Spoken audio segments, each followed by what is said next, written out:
నమస్కారం జగన్ ఈశ్వర్ గారు. రైతులను పరామర్శించడానికి వారికి భరోసా ఇవ్వడానికి చేపట్టిన పర్యటనపై ఓవరాల్ ఈరోజు జరిగినటువంటి కార్యక్రమంపై మీ అబ్జర్వేషన్ ఏంటి? ఈశ్వర్ గారు నమస్కారం. మీతో పాటు ప్యానెల్లో ఉన్న పెద్దలకు, సాక్షి టీవీ ప్రేక్షకులందరూ కూడా నమస్కారం. ఆంధ్రప్రదేశ్ లో మోంతా తుఫాన్ మొన్నటి నెల 28, 29 తారీఖుల్లో ప్రభావం చూపింది.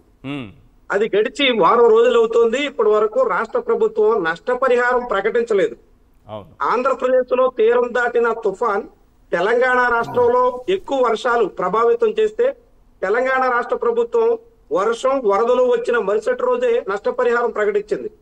ఎకరాకి 10,000 రూపాయల చొప్పున తెలంగాణ రాష్ట్ర ప్రభుత్వం నష్టపరిహారం ప్రకటించి ఇప్పటికి 5 రోజులు గడిచింది. ఆంధ్రప్రదేశ్ ప్రభుత్వం మాత్రం ఇప్పటి వరకు రైతుల్ని ఇంత మేర ఆదుకుంటాం, ఈ రకంగా ఆదుకుంటాం, ఇలాంటి సహాయం అందిస్తాం అన్నటువంటి ప్రకటన చెయ్యకపోవడంతో రైతుల్లో చాలా ఆందోళన ఉంది. సరిగ్గా ఇలాంటి సమయంలోనే విపక్ష నాయకుడిగా వైఎస్ జగన్మోహన్ రెడ్డి పర్యటన చేశారు. అయితే ఈ పర్యటన చేస్తున్నారు అన్నప్పటి నుంచే అనేక రకాల ప్రచారాలు. ఈ రోజు పొద్దున్న మనం ఒక పత్రికలో చూస్తే అంతా అయిపోయిన తర్వాత జగన్మోహన్ రెడ్డి కృష్ణా జిల్లాలో పర్యటనకు వెళ్తున్నారు అని రాసింది ఒక పత్రిక. అసలు అంతా అయిపోవడం ఏంటి? నష్టపరిహారం ప్రభుత్వం ప్రకటించిందా, చెల్లించిందా, రైతులు ఎంతమంది ఎంత ఇస్తావు ఏమిస్తావు అని చెప్పిందా? ఇదేమీ లేకుండా అంతా అయిపోయింది అన్నట్టుగా చెప్తున్నారంటే ఇక రైతులకి ఏమి ఇచ్చే ఆలోచనే లేదా అనే అనుమానం కూడా కలగక మానదు. ఎందుకంటే ముందు పత్రికల్లో వస్తుంది, ఆ తర్వాత దాన్ని ప్రభుత్వం అమలు చేస్తుంది. చాలా కాలంగా చంద్రబాబు అనుసరించే పద్ధతిది. ఇప్పుడు కూడా మోంతా తుఫాను బాధితుల విషయంలో కూడా అలాంటి పద్ధతినే అనుసరించబోతున్నారా అనే సందేహం ఈ రోజు పత్రికల్లో వచ్చినటువంటి కథనాలు కలగజేస్తున్నాయి. ఇలాంటి సమయంలో రైతుల్లో ఉన్నటువంటి ఆందోళన తగ్గట్టుగా ఈ రోజు విపక్ష నేత పర్యటనకు వెళ్లారు. ఆ పర్యటనలో స్పందన అవన్నీ పక్కన పెడితే ఆయన రైతులకు సంబంధించినటువంటి ప్రధానమైనటువంటి సమస్యలను ఆయన ప్రస్తావించారు. రాష్ట్ర వ్యాప్తంగా 11 లక్షల ఎకరాల్లో పంట నష్టం జరిగింది. జగన్మోహన్ రెడ్డి చెప్పినటువంటి లెక్క శ్రీకాకుళం నుంచి నెల్లూరు వరకు చాలా తీవ్రమైనటువంటి నష్టం సంభవించింది అనేట్టుగా ఆయన మాట్లాడుకొచ్చారు. కానీ రాష్ట్ర ప్రభుత్వం ప్రాథమిక అంచనాలు వేసినప్పుడు ఈ రాష్ట్రంలో వ్యవసాయానికి కేవలం 1,36,000 హెక్టార్లలో మాత్రమే నష్టం వాటిల్లింది అంటూ అధికారికంగా వెల్లడించింది, కేంద్రానికి నివేదించింది. అంటే దాదాపుగా 4 లక్షల ఎకరాల్లో మాత్రమే పంట నష్టం జరిగింది అన్నట్టుగా తొలుత రాష్ట్ర ప్రభుత్వ అంచనాలు. ప్రభుత్వం 4 లక్షల ఎకరాల్లో మాత్రమే నష్టం జరిగింది అని అంచనా వేసిందంటే జగన్మోహన్ రెడ్డి చెప్తున్నట్టుగా 11 లక్షల ఎకరాలకి 4 లక్షల ఎకరాలకి చాలా వైరుధ్యం ఉంది. దాదాపు 38-37% మాత్రమే ప్రభుత్వ అధికారిక లెక్కల్లో కనిపిస్తుంది. అంటే మిగిలిన 65% మంది రైతుల్ని పక్కన పెట్టేస్తున్నట్ట. నష్టపోయినటువంటి రైతులందరికీ పరిహారం ఇచ్చేదానికి ప్రాథమిక అంచనాల్లోనే ప్రభుత్వం కొర్రీలేస్తుందంటే ఆ రైతులందరూ ఇక నష్టపరిహారం మీద ఆశలు వదులుకోవాల్సిందేనా? ఇలాంటి సందేహం ఖచ్చితంగా ప్రభుత్వ లెక్కలకి ఇప్పుడు విపక్షం చెప్తున్న లెక్కలకి మధ్య వైరుధ్యాన్ని చాటుతోంది.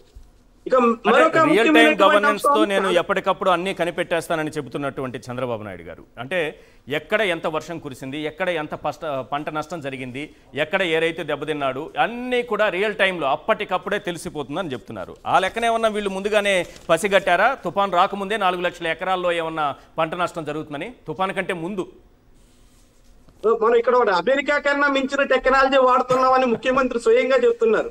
అమెరికా కన్నా మించిన టెక్నాలజీ వాడినప్పుడు మరి నష్టపరిహారం అంచనాలు సమగ్రంగా వేసి ప్రకటించడానికి ఇప్పటి వరకు ఎందుకు తాత్సారం చేశారు? చేసిన లెక్కల్లో ప్రాథమిక అంచనాల్లో అంత వైరుధ్యం, అంత వ్యత్యాసం ఎందుకు ఉండాలి? ప్రభుత్వం ఖచ్చితంగా సమాధానం చెప్పాల్సినటువంటి విషయం ఇది. దాంతో పాటు రైతులకి ఇస్తామని చెప్పినటువంటి ఇన్పుట్ సబ్సిడీకి సంబంధించినటువంటి విషయంలో కానీ ఇప్పుడు ధాన్యం సేకరణ మొదలైంది అని చెప్తున్నారు. ఇప్పుడు ధాన్యం సేకరణ చేయాలంటే ఎవరికైనా నష్టపరిహారం చెల్లిస్తే మొత్తం ఆ పంటనంతా ఆ పొలాన్నంతా బ్లాక్ లిస్ట్ లో పెట్టేస్తాం అని ప్రభుత్వమే ఇంటిస్తుంది. దాంతో ఇప్పుడు ఎవరైనా ఒక రైతు తన పొలంలో కొంతమేర పంట నష్టపోతే 50%, 60% పంట మోంతా తుఫాన్ తాకిడితో నష్టపోతే మిగిలిన పంట చేతికొచ్చిందన్న అమ్ముకోవాలంటే ఇక ప్రభుత్వం తమ వల్ల కాదు అని చెప్పేస్తోంది. అలాంటప్పుడు ఆ రైతు పంట ఏం కావాలి, ఎక్కడ తీసుకెళ్లాలి, ఎవరి దయాదాక్షిణ్యాల మీద బతకాల్సిన పరిస్థితి రావాలి అన్నది చాలా ఆశ్చర్యం కలిగిస్తుంది. ఆంధ్రప్రదేశ్ లో ఎప్పుడూ లేని పరిస్థితి ఇది. ఎప్పుడైనా పంట తుఫాన్లు వస్తాయి, వరదలు వస్తాయి, నష్టం జరుగుతుంది. నష్టం ఇచ్చినప్పుడు ప్రభుత్వం ఇన్పుట్ సబ్సిడీ, క్రాప్ ఇన్సూరెన్స్ ఏదో రూపంలో సహాయం అందిస్తుంది. సహాయం అందించావు కాబట్టి ఇక మీ పంట మేము కొనం, మీ ధాన్యం మేము కొనుగోలు చెయ్యం అని చెప్పి నిరాకరించేసేటువంటి పరిస్థితి గతంలో ఎన్నడూ లేదు. ఇప్పుడు చంద్రబాబు సర్కారు దాన్ని తీసుకొచ్చి మొత్తం ఆ సర్వే నెంబర్ అంతా బ్లాక్ లిస్ట్ లో పెడతాం అన్నట్టుగా చెప్తున్నటువంటి ధోరణి మీద పల్లెల్లో రైతాంగం చాలా తీవ్రమైనటువంటి ఆందోళనతో ఉంది. ఇలాంటి విషయాల మీద ప్రభుత్వం స్పష్టత ఇవ్వాల్సి ఉంటే తాత్సార్యం చేస్తూ, జాప్యం చేస్తూ, కాలయాపన చేయడం ద్వారా రైతుల్లో ఆందోళనని మరింత పెంచుతోంది. నిజానికి రైతులు ఇప్పుడు ఖరీఫ్ పంట దాదాపుగా నష్టపోయినటువంటి తరుణంలో రబీ అయినా జాగ్రత్తగా వేసుకుందాం, రబీ పంట అయినా పూర్తిగా చేతికందే పరిస్థితి ఉండాలని కోరుకుందాం అనుకుంటే దానికి పెట్టుబడి సాయం కింద ప్రభుత్వం ఇప్పుడు క్రాప్ ఇన్సూరెన్స్ ఎలానూ లేదు, కనీసం ఇన్పుట్ సబ్సిడీ, ఇతర నష్టపరిహారం ఏదో రూపంలోనే ఇస్తే దాన్నైనా ఉపయోగించుకునే అవకాశం ఉంటుంది. కానీ ప్రభుత్వం అలాంటి దానికి సిద్ధపడలేదు. పైగా ఈ ఖరీఫ్ లో పండించినటువంటి దాన్ని మొత్తాన్ని కొనుగోలు చెయ్యం అన్నట్టుగా చెప్తుంది. ఇది చాలా విడ్డూరమైనటువంటి విషయం. చాలా మంది రైతుల్లో కలవరాన్ని రేపుతున్నటువంటి అంశం. ఇలాంటి విషయాల మీద ప్రభుత్వం తాత్సార్యం చేస్తూ, కాలయాపన చేస్తూ రైతుల్ని మరింత కలవరపెట్టేటువంటి ధోరణి మాత్రం ఏ రకంగానూ సమంజసం కాదు. రైట్.